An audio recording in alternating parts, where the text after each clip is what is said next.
Bu sizə yaraşmaz, nə də sizin vəzifənizə yaraşmaz.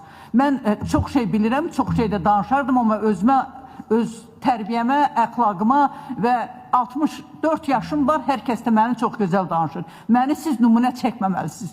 Axırıncı dəfə sizə bildirirəm.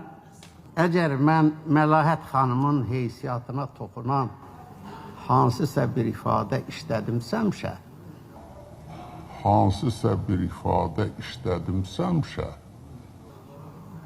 işlətmisəm demirəm. Sasə. Mən ondan üzr istəyirəm. Amma oldu mu belə bir şey? Dədə, kişinin sözü bir olar. Büyük Azərbaycan parlamentində ən çox söylən 3 deputat var. Hadi Rəcəblidir, mənəm, bir də Fazil Mustafadır.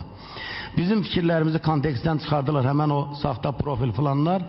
Mənim atamın yoluna 932 adam söymüşdü önləri bir saatdə. Ki, güya mən demişəm ki, maaşlar artırılmalıdır. Mən belə bir söz deməmişəm və Vahid müəllim də deməyir. Bir xata da çıxıb əlimdən. Sən yazmaqla sinəmdəki hərf pozulmayacaq axı.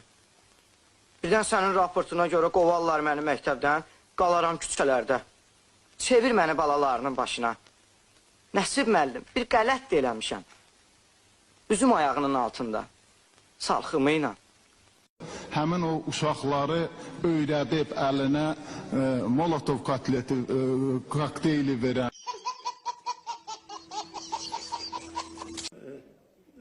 Əksinə təsir göstərir. Ona görə də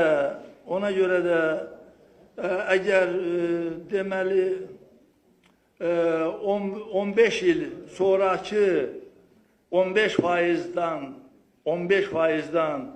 artıq olarsa... Nənə? Fantamas. Kim sənin kişi boş? Aleyh.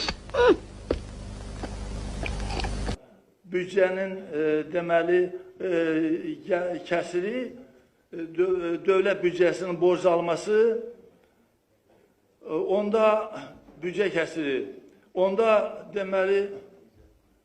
Əşi, o qədər qəliz danışırsan ki, bilmək olmur ki, nə deyirsən. Mən özüm Tarix Nadir kitabını yarısına qədər oxumuşam, amma sənin dediğini anlamıram. Bu bir savadlar hardan başa? Biz indi Avropalıların həddən artıq çox qayğısına qalıb, onlar vergi dərəcələrini qaytarsın deyə belə bir düşüncədə bulunmalı deyilik. Qulaq, əsəbi reaksiya verirəm, danışdı, mən demişdim, imkan verməyəcəm danışmağa. Səsini kəsmədim. Sən temadan danışdın, gündəlikdən danış. Hər dəfə bir şey çıxardırsan, bəs sən nəyə sevirsən? Qulaq, qabiliyyətə, özü qabiliyyət tapar.